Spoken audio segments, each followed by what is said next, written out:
Hello friends, कैसे हो? Hope सब बढ़िया होगे। Welcome to my YouTube channel UGC NET commerce made easy. जैसे आपको पता है, यहाँ पे आपको जून 2025 सेशन के लिए कंप्लीट सिलेबस करवाया गया from unit 1 to unit 10 commerce paper 2 का, जिसका पेपर कोड है 08। अब आपको पता है, जैसे हम प्रीवियस ईयर पेपर्स कर रहे हैं, हम 7 जनवरी 2025 का पेपर कर रहे हैं, जिसमें हम काफ़ी क्वेश्चन कर चुके हैं। अब हम नेक्स्ट क्वेश्चन स्टार्ट करने जा रहे हैं। क्वेश्चन नंबर 101 से आप क्वेश्चन रीड कर लो। बेसिकली जो ये क्वेश्चन है, अकाउंटिंग कॉन्सेप्ट्स एंड कन्वेंशंस को उनके मीनिंग के साथ मैच करता है, और इसका करेक्ट आंसर है ऑप्शन नंबर 1, ई का 4, बी का 3, सी का 2, डी का 1। ये कॉन्सेप्ट्स फाइनेंशियल रिपोर्टिंग का बैकबोन है, एक्यूरेसी और रिलायबिलिटी को इंश्योर करते हैं। सो अगर मैचेस को देखें, ए कंजर्वेटिज्म यानी anticipate no profit but provide for all possible losses. Conservatism principle कहता है कि प्रॉफिट्स को तब तक रिकॉर्ड ना करो जब तक कंफर्म ना हो, लेकिन पॉसिबल लॉसेस को इमीडिएटली अकाउंट करो। इससे कॉशियस रिपोर्टिंग होती है। बी के ड्यूअल एस्पेक्ट की बात करें, every transaction has twofold effect. Dual aspect double entry bookkeeping का कोर है, हर ट्रांजैक्शन डेबिट और क्रेडिट साइड को अफेक्ट करती है। C option, separate business entity, enterprise separate from owner. Separate business entity principle कहता है कि बिजनेस और ओनर के फाइनेंसेस अलग अलग रखे जाएं for accounting purposes. And D option की हम बात करें, कंसिस्टेंसी, तो same accounting policies over time. Consistency principle कहता है कि अकाउंटिंग पॉलिसीज जैसे डेप्रिसिएशन मेथड हो गया, पीरियड टू पीरियड सेम रहे फॉर कंपेरेबिलिटी पर्पस। ठीक है जी। क्वेश्चन नंबर 102 पे चलते हैं, रीड कर लो। बेसिकली ये क्वेश्चन वर्किंग कैपिटल के डिटर्मिनेंट्स को चेक करता है, और इसका करेक्ट आंसर है option 3, A B C only. Working capital, जिसका formula current asset minus current liabilities है, वो बिजनेस के डे टू डे ऑपरेशंस का फ्यूल है।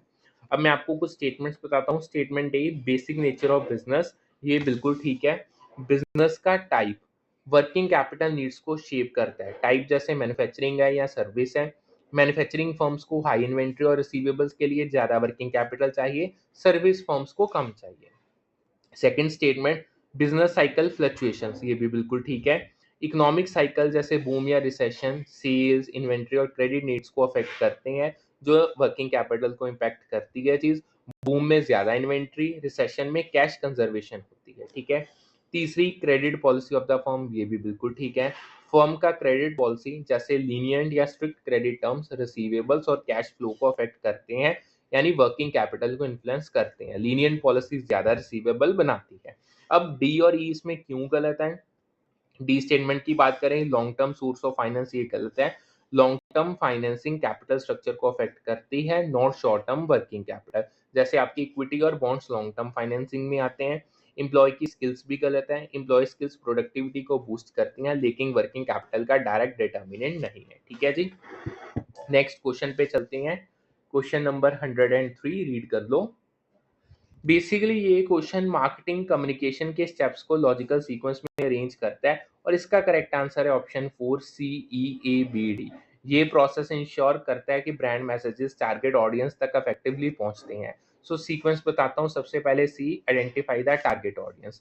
पहला स्टेप है टारगेट ऑडियंस को डिफाइन करो, कौन से कस्टमर्स को मैसेज भेजना है। फॉर एग्जांपल एज या इंटरेस्ट के बेसिस पे डिसाइड करो। फिर E, choose the communication objective. Next objectives को सेट करो, क्या अचीव करना है, लाइक ब्रांड अवेयरनेस, सेल्स या लॉयल्टी, ये आपको पता होना चाहिए। फिर ए, डिजाइन द कम्युनिकेशन। अब मैसेज कंटेंट और फॉर्मेट डिजाइन करो। फॉर एग्जांपल इमोशनल एड या कैची जिंगल होगा, इससे आपके ऑब्जेक्टिव्स को मीट ऑन किया जा सकता है। ठीक है जी। नेक्स्ट चलते हैं, नेक्स्ट बात करते हैं।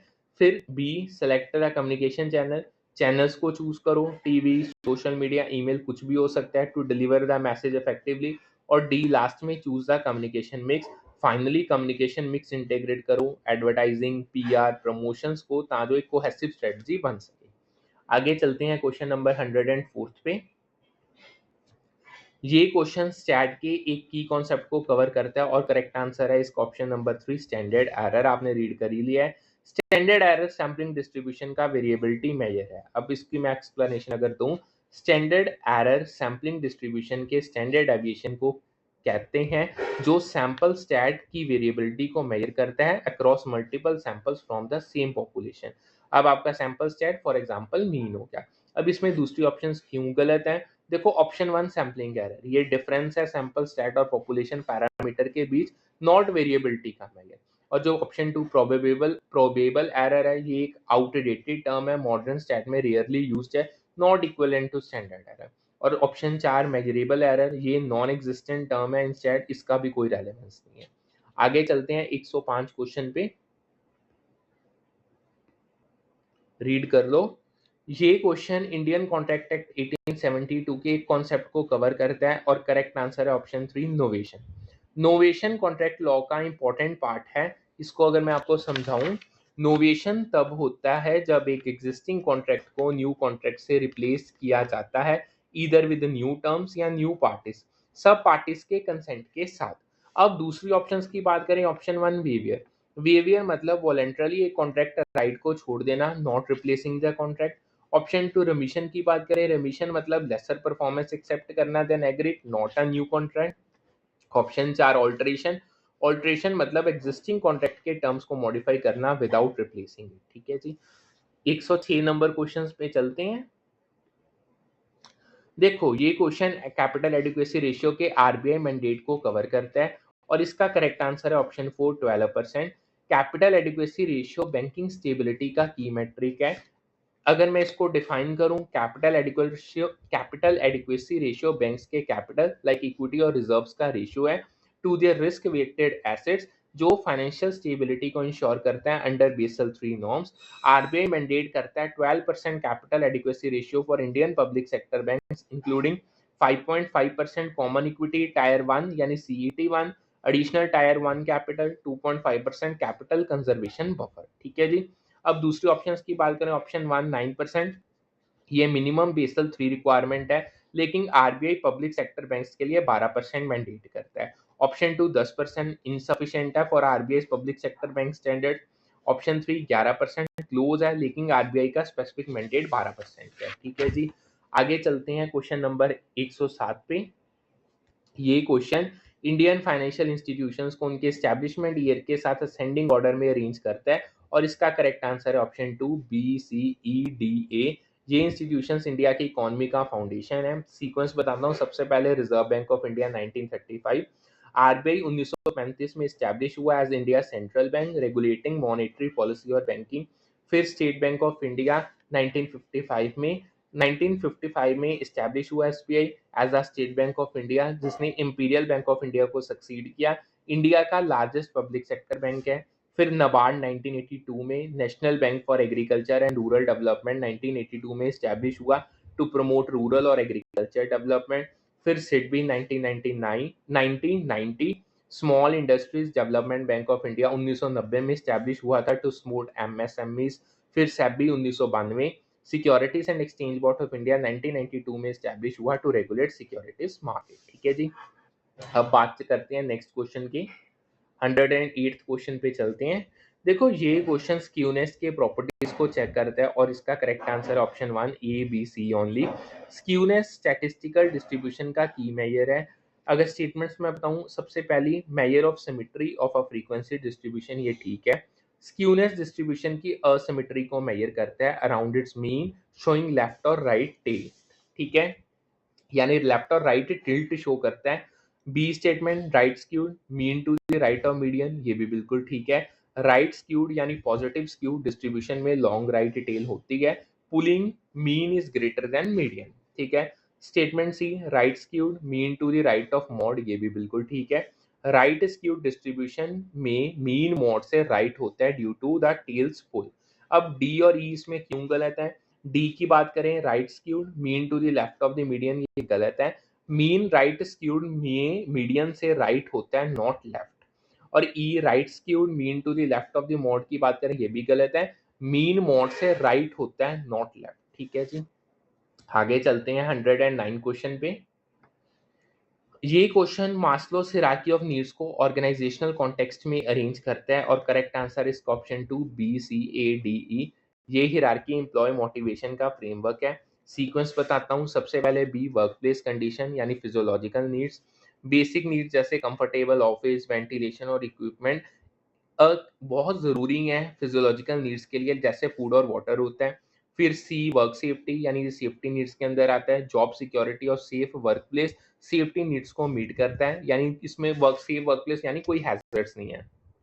फिर option A cohesive and supportive coworkers यानी सोशल नीड्स आ जाता है। लाइक स्टेटमेंट ए, ये बिलोंगिंगनेस थ्रू टीम बॉन्डिंग और सपोर्टिव कलीग्स सोशल नीड्स को फुलफिल करते हैं। फिर आती हैं रिस्पॉन्सिबिलिटीज एस्टीम नीड्स के साथ। मीनिंगफुल रोल्स और रिकॉग्निशन एस्टीम नीड्स को मीट करते हैं, जिससे कॉन्फिडेंस बूस्ट होता है। और लास्ट आता है job challenge self actualization needs. इसको अगर मैं आपको एक्सप्लेन करूं, चैलेंजिंग टास्क और ग्रोथ अपॉर्चुनिटीज सेल्फ एक्चुअलाइजेशन को फुलफिल करते हैं। अब आगे चलते हैं क्वेश्चन नंबर 110 पे।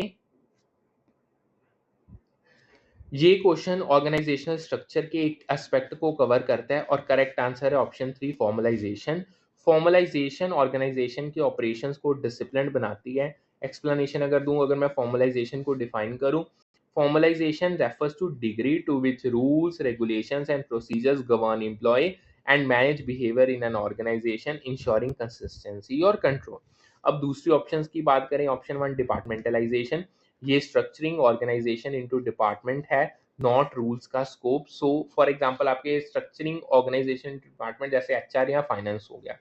ऑप्शन 2 सेंट्रलाइजेशन एंड डिसेंट्रलाइजेशन, ये डिसीजन मेकिंग अथॉरिटी का डिस्ट्रीब्यूशन है, सेंट्रलाइज यानी टॉप लेवल या डिसेंट्रलाइज यानी lower level. Option 4 boundary spanning, ये एक्सटर्नल इंटरेक्शंस को कवर करता है, नॉट इंटरनल रूल्स, यानी एक्सटर्नल इंटरेक्शन जैसे आपकी कस्टमर्स और सप्लायर्स के साथ। ठीक है जी, आगे चलती हैं। क्वेश्चन रीड कर लो। ये क्वेश्चन इनकम टैक्स एक्ट 1961 का के स्टेटमेंट्स को चेक करता है और इसका करेक्ट आंसर है option 1 A B E only. ये प्रोविजंस टैक्स कंप्यूटेशन और एग्जम्पशंस के क्रिटिकल एस्पेक्ट्स को कवर करती हैं। ठीक है, स्टेटमेंट्स सबसे पहले ए देखते हैं, commuted pension received by government employ is fully exempt from income tax, ये बिल्कुल ठीक है।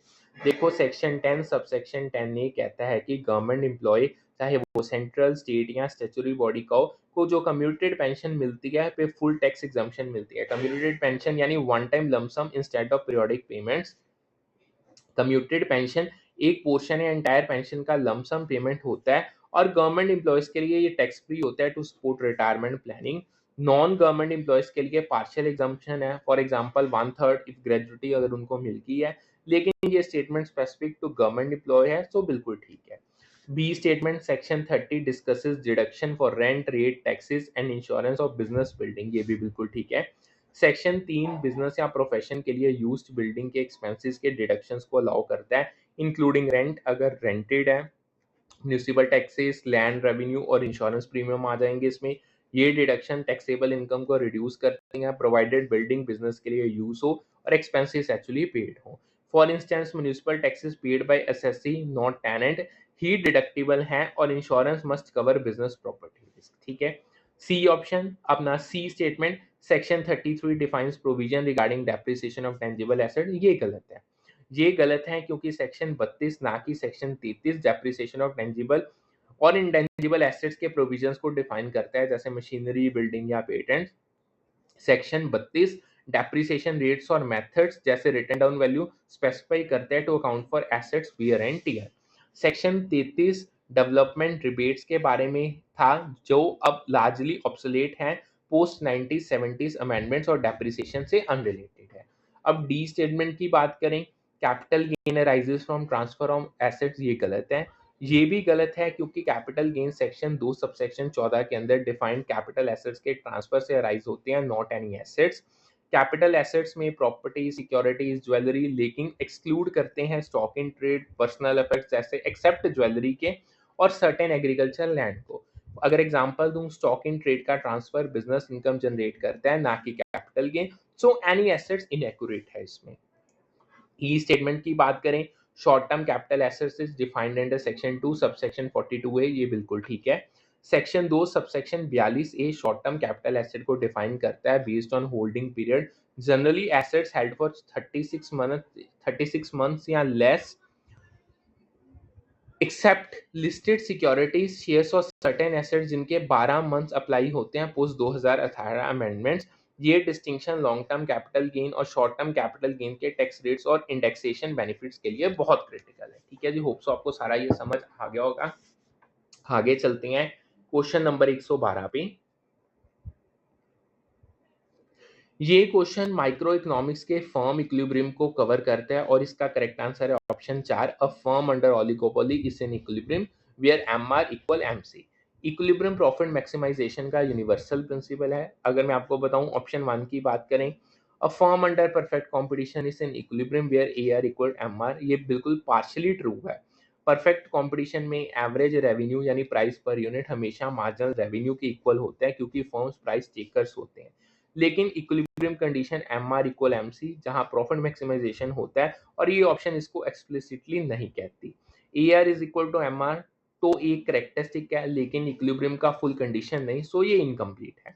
Option 2, a firm under monopoly in equilibrium where T R equals to M R, ये बिल्कुल ही गलत है। ठीक है जी, इसकी अगर मैं आपको एक्सप्लेनेशन बताऊं, ये गलत है क्योंकि टी आर का एम आर के इक्वल होना इक्विलिब्रियम कंडीशन नहीं है। मोनोपोली में equilibrium M R equal M C पे होता है where the firm maximize profits by producing where additional revenue equals additional cost. T R और एम आर का कंपैरिजन इररेलेवेंट है फॉर इक्विलिब्रियम। ऑप्शन 3 की बात करें, a firm under monopolistic competition is in equilibrium where A C equals M C, ये भी गलत है। ये भी गलत है क्योंकि एवरेज कॉस्ट का मार्जिनल कॉस्ट के इक्वल होना इक्विलिब्रियम नहीं डिफाइन करता। मोनोपोलिस्टिक कंपटीशन में भी equilibrium M R equal M C पे होता है with firms producing where marginal profit is zero. A C is equal to M C का कोई इकोनॉमिक सिग्निफिकेंस नहीं इक्विलिब्रियम के कॉन्टेक्स्ट में। और last option 4, a firm under oligopoly is in equilibrium where M R equal M C, ये ठीक है। Oligopoly में फर्म्स इंटरडिपेंडेंट होती हैं लेकिन प्रॉफिट मैक्सिमाइजेशन का प्रिंसिपल सेम है, मार्जिनल रेवेन्यू मार्जिनल कॉस्ट के बराबर होना चाहिए। ओलिगोपोलिस्ट फर्म्स अपनी प्राइसिंग और आउटपुट डिसीजंस कॉम्पिटिटर्स के रिएक्शंस को कंसीडर करते हुए M R is equal to M P पे एम सी पे सेट करती हैं, often using game theory model like Cournot और बर्ट्रैंड। ये कंडीशन यूनिवर्सल है अक्रॉस मार्केट स्ट्रक्चर और इस क्वेश्चन का मोस्ट एक्यूरेट आंसर है। ठीक है जी, आगे चलते हैं 113 नंबर क्वेश्चन रीड कर लो। ये क्वेश्चन जॉब करेक्टरिस्टिक्स मॉडल यानी GCM by Hackman and Oldham के कोर डायमेंशंस को psychological state of experienced meaningfulness से लिंक करता है और इसका करेक्ट आंसर है option 2 B C E only. GCM employ motivation का की फ्रेमवर्क है। अब डायमेंशंस की बात करें, ए ऑटोनॉमी, ये गलत है। ऑटोनॉमी मतलब जॉब में डिसीजन मेकिंग फ्रीडम जो एम्प्लॉयज को एक्सपीरियंस्ड रिस्पॉन्सिबिलिटी का साइकोलॉजिकल स्टेट देती है, ना कि मीनिंगफुलनेस। ठीक है, ये डायमेंशन कंट्रोल और ओनरशिप के सेंस को बूस्ट करता है लेकिन वर्क के सिग्निफिकेंस या वैल्यू से डायरेक्ट लिंक नहीं है। बी स्किल वैरायटी, ये ठीक है। स्किल वैरायटी मतलब जॉब में डिफरेंट स्किल्स और टैलेंट्स का यूज जो वर्क को मीनिंगफुल बनाता है बाय मेकिंग इट डाइवर्स और एंगेजिंग। जब एम्प्लॉयज मल्टीपल स्किल्स अप्लाई करते हैं उनको लगता है कि उनका वर्क वैल्यूएबल और इम्पैक्टफुल है, contributing to experienced meaningfulness. Task identity C, ये भी ठीक है। टास्क आइडेंटिटी मतलब एक whole identifiable piece of work को कंप्लीट करना फ्रॉम स्टार्ट टू एंड जो वर्क को मीनिंगफुल फील कराता है। Completing a tangible outcome employees को सेंस ऑफ अचीवमेंट देता है डायरेक्टली टाइड टू मीनिंगफुलनेस, यानी टेंजिबल आउटकम जैसे एक पूरा कंप्लीट प्रोजेक्ट। फिर डी फीडबैक, ये गलत है।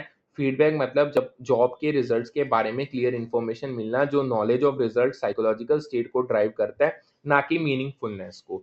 ये डायमेंशन परफॉर्मेंस इवैल्यूएशन और इम्प्रूवमेंट के लिए है लेकिन वर्क के इंट्रिंसिक वैल्यू से अनरिलेटेड है। फिर ई टास्क सिग्निफिकेंस, ये भी बिल्कुल ठीक है। टास्क सिग्निफिकेंस मतलब जॉब का दूसरा लोगों यानी इनसाइड या आउटसाइड ऑर्गेनाइजेशन पे सब्सटेंशियल इम्पैक्ट जो वर्क को मीनिंगफुल बनाता है। जब एम्प्लॉयज फील करते हैं कि उनका वर्क मैटर करता है दूसरों के लिए, तो it enhances the perceived value और पर्पस ऑफ देयर रोल। ठीक है जी, आगे चलते हैं 114 नंबर क्वेश्चन पे, आप रीड कर लो उसको। ये क्वेश्चन प्रोडक्शन इकोनॉमिक्स के कॉन्सेप्ट्स को जब all factors of production same proportion में चेंज होते हैं, और करेक्ट आंसर है इसका option 1 A B C only. ये लॉन्ग रन प्रोडक्शन डायनामिक्स को कवर करता है। ऑप्शंस की बात करें, option A long run production function, ये बिल्कुल ठीक है। देखो लॉन्ग रन प्रोडक्शन फंक्शन में सारे इनपुट जैसे लेबर कैपिटल एक्सेट्रा वेरिएबल होते हैं और जब ये सेम प्रोपोर्शन में चेंज होते हैं it's analysed under scaling. Long run में फॉर्म्स अपने इनपुट्स को फुली एडजस्ट कर सकती हैं और प्रोपोर्शनल चेंजेस आउटपुट बिहेवियर को डिफाइन करते हैं like returns to scale. B law of equal proportion बिल्कुल ठीक है। लॉ ऑफ इक्वल प्रोपोर्शन एक लेस कॉमन टर्म है, लेकिन ये रेफर करती है to scaling all inputs equally, often as a synonym for studying proportional changes in production. ये कॉन्सेप्ट रिटर्न्स टू स्केल के एनालिसिस के कॉन्टेक्स्ट में यूज होता है, focusing on input output proportionality. C law of returns to scale, ये भी ठीक है। Law of returns to scale examine करती है हाउ आउटपुट चेंजेस जब ऑल इनपुट सेम प्रोपोर्शन में बढ़ाई या घटाई जाते हैं। कांस्टेंट इंक्रीजिंग या डिक्रीजिंग रिटर्न टू स्केल होती है। कांस्टेंट रिटर्न जब आउटपुट सेम प्रोपोर्शन में बढ़ता है, इंक्रीजिंग जब ज्यादा और डिक्रीजिंग जब कम। फिर D law of return two factor, ये गलत है। ये शॉर्ट रन कॉन्सेप्ट है जहां एक इनपुट जैसे लेबर चेंज होता है वाइल अदर फिक्स्ड रहते हैं, अनरिलेटेड टू प्रोपोर्शनल स्केलिंग। इसमें डिमिनिशिंग रिटर्न्स का प्रिंसिपल अप्लाई होता है, नॉट इक्वल प्रोपोर्शन स्केलिंग। और ई लॉ वेरिएबल प्रोपोर्शन, ये भी गलत है। लॉ वेरिएबल प्रोपोर्शन भी शॉर्ट रन में अप्लाई होता है जहां एक इनपुट वेरिएबल है और बाकी fix, leading two stages like increasing, diminishing और नेगेटिव रिटर्न्स। ये proportional change of all input से अनरिलेटेड है। ठीक है, आगे चलते हैं 115th क्वेश्चन पे। ये क्वेश्चन इनकम टैक्स एक्ट 1961 के रेजिडेंसी रूल्स के अंदर ब्रेट ली का स्टेटस डिटरमाइन करता है और करेक्ट आंसर है इसका option 3, resident but not ordinary resident in India. अब इसके मैं एनालिसिस अगर बताऊं मैं आपको ध्यान से, ये स्टेटमेंट है।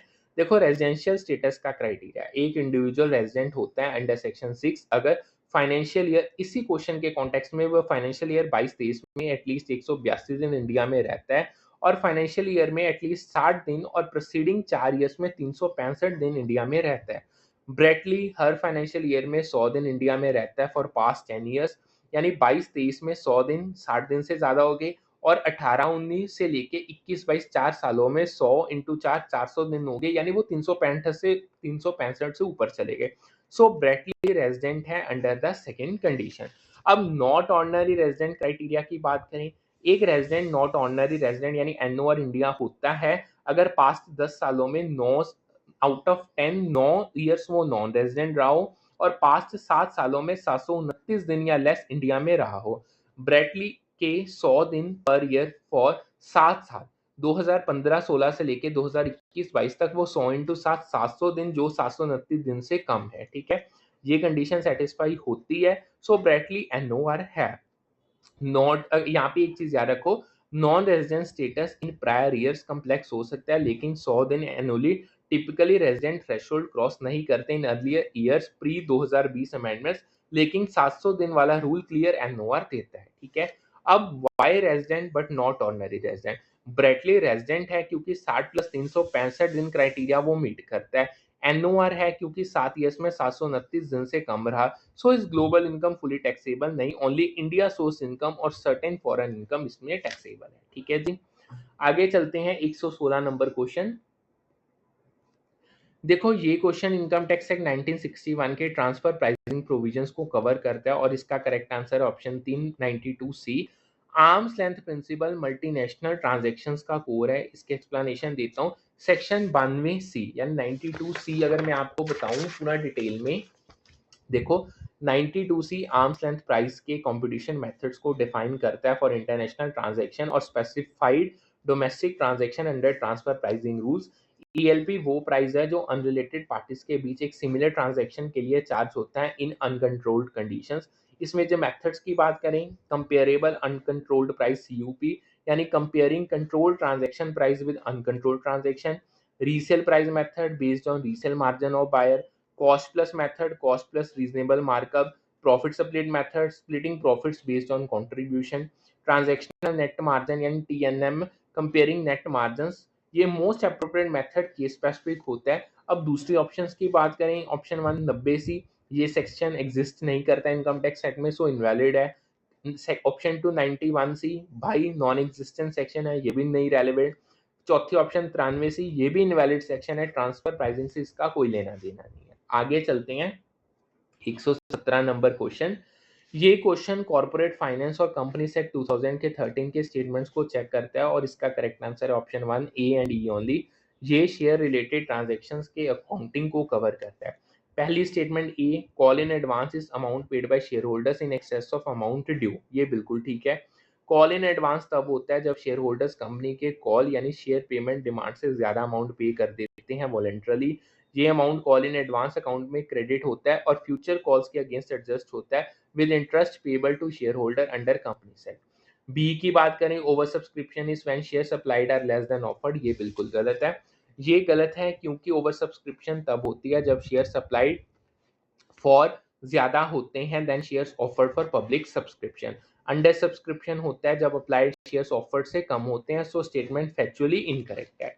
C section 49 prohibits share at discount except sweat equity, ये भी गलत है। ये गलत है क्योंकि सेक्शन 53 कंपनीज एक्ट 2013 का शेयर्स एट डिस्काउंट इशू करने को प्रोहिबिट करता है except sweat equity shares under section 54। Section 49 calls in advance और कॉल्स इन एरियर्स के प्रोविजंस को कवर करता है, डिस्काउंट से ये अनरिलेटेड है। फिर D, forfeited shares balance deducted from paid up capital until reissued, ये भी गलत है। ये भी गलत है क्योंकि फोरफिटेड शेयर अकाउंट का बैलेंस एक रिजर्व के रूप में शोन होता है under share forfeiture account, not deducted from paid up capital. Paid up capital issued और सब्सक्राइब्ड शेयर्स का वैल्यू है और फोरफिचर इसको अफेक्ट नहीं करता अंटिल शेयर री इशूड होते हैं at discount. E option, security premium is amount in excess of nominal value, ये बिल्कुल ठीक है। सिक्योरिटी प्रीमियम वो अमाउंट है जो शेयर्स या सिक्योरिटीज के नॉमिनल या फेस वैल्यू से ज्यादा रिसीव होता है ऑन इशू। ये सिक्योरिटी प्रीमियम रिजर्व में क्रेडिटेड होता है अंडर सेक्शन 52 एंड यूज किया जाता है स्पेसिफिक पर्पस जैसे बोनस शेयर्स या रिडम्पशन प्रीमियम्स के लिए। ठीक है जी, आगे चलते हैं, क्वेश्चन रीड कर लो आप। देखो ये क्वेश्चन माइक्रो इकोनॉमिक्स के डिमांड डायनामिक्स को कवर करता है और इसका करेक्ट आंसर है option 1 rice. Substitute goods consumer behaviour का की एस्पेक्ट है। सबसे पहले सब्स्टिट्यूट गुड्स को मैं डिफाइन करता हूँ, बताता हूँ आपको। देखो सब्स्टिट्यूट गुड्स वो होते हैं जो एक दूसरे के प्लेस में कंज्यूम किए जा सकते हैं, लाइक टी और कॉफी। जब एक गुड एक्स का प्राइस राइज करता है, कंज्यूमर उसके सब्स्टिट्यूट वाई की तरफ स्विच करते हैं जिससे डिमांड वाई की इंक्रीज होती है। ठीक है, अब ये राइज होता क्यों है? प्राइस ऑफ एक्स बढ़ने से उसकी डिमांड कम होती है लॉ ऑफ डिमांड के कारण, और कंज्यूमर वाई को प्रेफर करते हैं, यानी shifting demand curve for Y to the right. ये substitution effect micro economic theory का कोर है जिसको कंज्यूमर यूटिलिटी मैक्सिमाइजेशन ड्राइव करती है। दूसरी ऑप्शंस की बात करें, ऑप्शन 2 फॉल, ये कॉम्प्लीमेंट्री गुड्स के लिए अप्लाई होता है जहां एक्स के प्राइस राइज से वाई की डिमांड भी कम होती है, फॉर एग्जांपल कार और petrol. Option 3 remain unchanged, unlikely है क्योंकि सब्स्टिट्यूट डायरेक्टली प्राइस चेंजेस से अफेक्टेड होते हैं। Option 4 falls initially and then rises, ये नॉन स्टैंडर्ड है, no economic basis for such a pattern in substituting goods. ठीक है जी, आगे चलते हैं 119 क्वेश्चन पे। ये क्वेश्चन कॉस्ट अकाउंटिंग के profit volume ratio PV ratio को कैलकुलेट करता है और इसका करेक्ट आंसर है ऑप्शन 3 30%। देखो आपको डाटा के according fix total fixed cost 12,000, actual sales 48,000, margin of safety 8,000। So PV ratio का formula PV ratio is equal to contribution divided by sales multiplied by 100। Contribution is equal to sales minus variable cost, लेकिन variable cost directly नहीं दिया, सो indirect method हम use करेंगे। Step 1, calculate करेंगे break even sales. Margin of safety is equal to actual sales minus break even sales. आगे break even sales is equal to actual sales minus margin of safety. So break even sales is equal to 48,000 minus 8,000, 40,000 आपका break even sales आ गई। Step 2 में हम relate करेंगे fixed cost को to PV ratio. break even sales is equal to fixed cost divided by PV ratio. 40,000 is equal to 12,000 divided by PV ratio. So PV ratio after calculation हमारा 30% आ गया। ठीक है, अगर इसको हम चेक करना चाहें, margin of safety is equal to profit divided by PV ratio, लेकिन प्रॉफिट डायरेक्टली नहीं दिया, लेकिन break even sales method confirm करता है पीवी रेशियो 30% क्योंकि fixed cost at break even is covered by contribution और contribution divided by sales ratio यही देता है। ठीक है जी, आगे चलते हैं 120 क्वेश्चन पे। देखो ये question foreign exchange management act FEMA 1999 के फीचर्स को चेक करता है और इसका करेक्ट आंसर है option 4 ACD only. FEMA India के फॉरेन एक्सचेंज ट्रांजैक्शंस को रेगुलेट करता है। स्टेटमेंट्स की बात करें, A central government can regulate payments to and from a person outside country, ये बिल्कुल ठीक है। फैमा इंपावर करता है सेंट्रल गवर्नमेंट को via RBI to regulate foreign exchange payments to and from non resident under section 5 और 6, insuring balance of payment stability. ये include करता है current account like trade and services के रिलेटेड और capital account investment से related transactions के control के लिए। फिर भी holding of immovable property outside India is restricted, ये गलत है। ये गलत है क्योंकि FEMA immovable property abroad holding को आउटराइट रिस्ट्रिक्ट नहीं करता, it's allowed subject to regulation, जैसे अंडर लिबरलाइज्ड रेमिटेंस स्कीम और specific approvals. Restrictions apply to acquisition या ट्रांसफर इन सम केसेस, लेकिन ब्लैंकेट बैन नहीं है, ठीक है। सी की बात करें, FEMA can restrict capital account transaction even by authorised person, ये बिल्कुल ठीक है। फैमा कैपिटल अकाउंट ट्रांजैक्शन को जैसे एफडीआई या पोर्टफोलियो इन्वेस्टमेंट्स पे रिस्ट्रिक्शन लगा सकता है इवन फॉर ऑथराइज्ड पर्सन, जैसे बैंक्स के लिए अंडर सेक्शन 6, ताकि फॉरेक्स रिजर्व्स को मैनेज किया जा सके। आरबीआई स्पेसिफिक अप्रूवल्स या लिमिट्स इंपोज करता है फॉर सच ट्रांजैक्शन, ठीक है जी। आगे चलते हैं। D statement, all foreign financial transaction through FEMA authorised person, ये बिल्कुल ठीक है। फैमा मैंडेट करता है कि सारी फॉरेन एक्सचेंज ट्रांजैक्शन जैसे रेमिटेंसेस एक्सपोर्ट्स ऑथराइज्ड पर्सन यानी banks, money changers licensed by RBI के थ्रू होने चाहिए अंडर सेक्शन 10। ये इंश्योर करता है ट्रांसपेरेंसी और कंप्लायंस विद फॉरेन रेगुलेशंस। अब ई की बात करें, FEMA applies to Indian citizen living abroad, ये गलत है। ये गलत है क्योंकि फैमा अप्लाई करता है to persons resident in India as defined under section 2 subsection 5, not necessarily Indian citizens abroad. Residents abroad under FEMA's residency rules, for example 90 दिन इंडिया से बाहर रहे, फैमा के जुरिस्डिक्शन से लार्जली बाहर होते हैं unless they engage in India related transaction, ठीक है जी। आगे चलते हैं।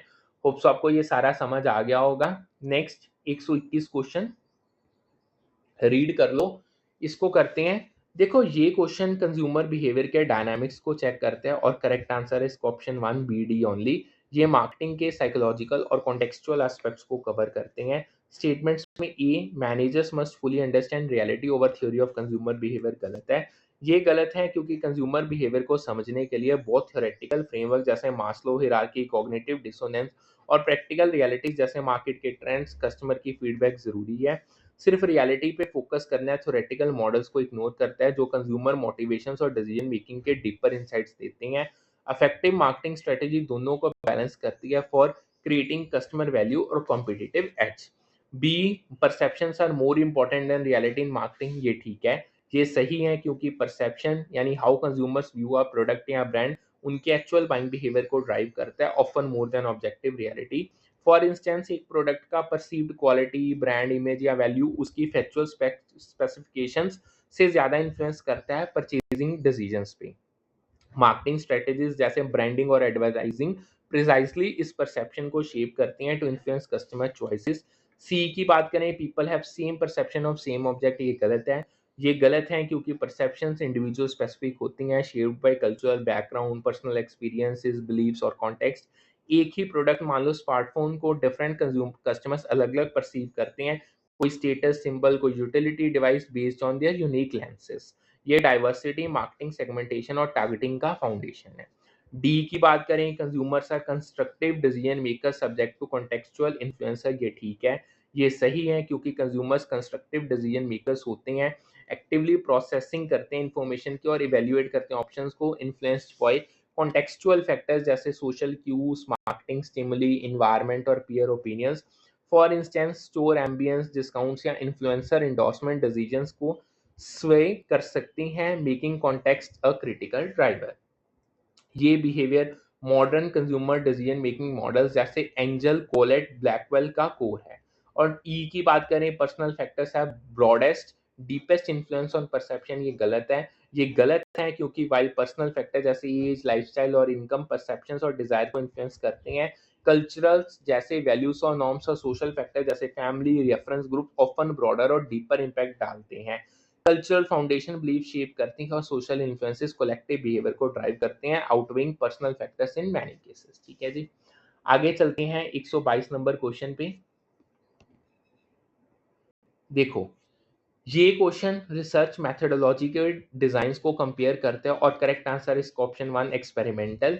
एक्सपेरिमेंटल डिजाइन साइंटिफिक रिगोर का गोल्ड स्टैंडर्ड है। ऑप्शंस की बात करें, एक्सपेरिमेंटल ट्रू है।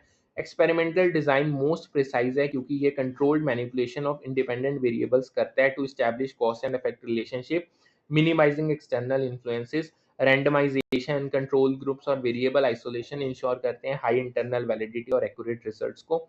ये डिजाइन स्पेसिफिक स्टडीज में यूज होते हैं like testing, marketing, campaign effectiveness या प्रोडक्ट परफॉर्मेंस। एक्सप्लोरेटरी की बात करें तो ये गलत है। एक्सप्लोरेटरी डिज़ाइन इनिशियल इनसाइट्स और प्रॉब्लम आइडेंटिफिकेशन के लिए होता है, ऑफन क्वालिटेटिव और फ्लेक्सिबल लाइक फोकस ग्रुप्स या इंटरव्यूज। लैक ऑफ स्ट्रक्चर और कंट्रोल इसको लेस प्रिसाइज बनाते हैं। सूटेबल है ये हाइपोथेसिस जनरेशन के लिए, नॉट टेस्टिंग के लिए। ठीक है जी, आगे चलते हैं। तीसरा डायग्नोस्टिक, ये भी गलत है। डायग्नोस्टिक डिजाइन स्पेसिफिक इश्यूज के कॉजेस आइडेंटिफाई करता है, like why sales drop using service या केस स्टडीज। ये एक्सपेरिमेंटल से कम प्रिसाइज है क्योंकि कंट्रोल्ड मैनिपुलेशन लिमिटेड होती है और एक्सटर्नल फैक्टर्स इन्फ्लुएंस रिजल्ट्स को करते हैं। डिस्क्रिप्टिव की बात करें, ये भी गलत है। डिस्क्रिप्टिव डिजाइन पॉपुलेशन या फिनोमिना के करेक्टरिस्टिक्स को डिस्क्राइब करता है, लाइक मार्केट साइज या कंज्यूमर डेमोग्राफिक यूजिंग सर्विस या ऑब्जर्वेशनल डाटा। ये कैजुअलिटी स्टैब्लिश नहीं करता और लैक ऑफ वेरिएबल कंट्रोल इसको एक्सपेरिमेंटल से लेस प्रिसाइज बनाते हैं। नेक्स्ट क्वेश्चन पे चलते हैं, 123 नंबर क्वेश्चन रीड कर लो। बेसिकली ये क्वेश्चन टेक्टिकल टारगेटिंग के कस्टमर प्रोफाइल फैक्टर्स को चेक करता है और इसका करेक्ट आंसर है option 2 income. Behavioural factors actions पे फोकस करते हैं। ऑप्शंस की बात करें, सबसे पहला परचेज फ्रीक्वेंसी, ये बिहेवियरल है। परचेज फ्रीक्वेंसी एक बिहेवियरल फैक्टर है क्योंकि ये कस्टमर के बाइंग एक्शंस को रिफ्लेक्ट करता है, कितनी बार प्रोडक्ट खरीदा गया है। ये टेक्टिकल टारगेटिंग में हेल्प करता है टू आइडेंटिफाई लॉयल या frequent buyers for companies. Income की बात करें, नॉन बिहेवियरल है। इनकम एक डेमोग्राफिक फैक्टर है, नॉट बिहेवियरल, क्योंकि ये कस्टमर के फाइनेंशियल स्टेटस को डिस्क्राइब करता है, not their purchasing actions. Income purchasing power को इन्फ्लुएंस करती है लेकिन डायरेक्ट बिहेवियर जैसे बाइंग पैटर्न्स नहीं। सो ये आंसर है, ये answer. Next, purchase quantity behaviour. Basically कहने का मतलब उन्होंने हमने ऑड वन आउट पूछा था, वो है हमारा परचेज फ्रीक्वेंसी, जो इसका करेक्ट आंसर अपना इन उन्होंने क्वेश्चन में आपको पूछा है basically which one of the following is not the behavioral factor of customer profile involved in tactical targeting। so option 2 income इसका आंसर है। अब हम परचेज क्वांटिटी की बात करें, ये बिहेवियरल है। परचेज क्वांटिटी भी बिहेवियरल है, showing how much a customer buys per transaction, जो कंजम्पशन बिहेवियर को चीज रिफ्लेक्ट करती है। ये टारगेटिंग में बल्क बायर्स या लो वॉल्यूम बायर्स को डिफरेंशिएट करता है। अब प्राइस सेंसिटिव की बात करें, ये भी बिहेवियरल है। प्राइस सेंसिटिविटी बिहेवियरल फैक्टर है, इंडिकेट करता है हाउ प्राइस चेंजेस कस्टमर के बाइंग डिसीजंस को अफेक्ट करते हैं। ये हेल्प करता है in crafting pricing strategies for price conscious segments. ठीक है जी, आगे चलते हैं 124 क्वेश्चन पे। देखो, ये क्वेश्चन कॉर्पोरेट फाइनेंस के एक फंडिंग मिक्स को कवर करता है और इसका करेक्ट ऑप्शन है ऑप्शन 4 कैपिटल स्ट्रक्चर।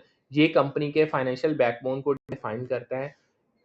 सबसे ऑप्शंस की बात करें, कॉस्ट ऑफ कैपिटल, ये गलत है। Cost of capital long term funds का वेटेड एवरेज कॉस्ट है, नॉट उनका कंपोजिशन। ये मेजर करता है कि कंपनी को फंड्स रेज करने का कितना एक्सपेंस होता है, लाइक इंटरेस्ट या डिविडेंड रेट्स। कैपिटल बजटिंग भी गलत है। Capital budgeting long term investment decisions का इवैल्यूएशन प्रोसेस है, नॉट फंड्स का mix. For example new projects या एसेट्स हो गए। ये एनपीवी आईआरआर जैसे टूल्स यूज करता है टू प्रायोरिटाइज इन्वेस्टमेंट, अनरिलेटेड है to funding structure. Working capital भी गलत है। Working capital short term asset जैसे कैश और inventory minus short term liabilities है, नॉट लॉन्ग टर्म फंड्स। ये डेली ऑपरेशंस और लिक्विडिटी के लिए है, कैपिटल स्ट्रक्चर से अलग है।